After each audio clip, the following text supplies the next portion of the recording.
Hi, little champs! Boo Boo is here to tell you an exciting story. In a vibrant African village, a curious girl named Kia used to live.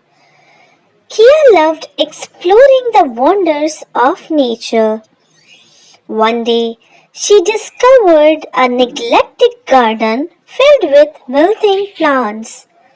Determined to bring life back to the garden, Kia sought guidance from the village elders. They shared ancient wisdom about sustainable farming practices and the importance of respecting the environment. Kia learned to compost, conserve water, and plant a variety of crops. With dedication and teamwork, the once barren garden transformed into a flourishing oasis. Kia's community now had fresh fruits and vegetables to share among all.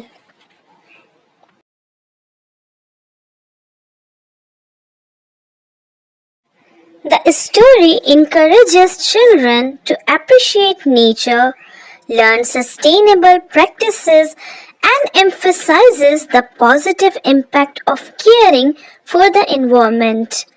Kia's journey showcases the value of environmental stewardship and the joy that comes from nurturing and preserving the world around us. Hi champs, thank you for watching. I hope you have enjoyed this story and don't forget to subscribe my channel for more videos.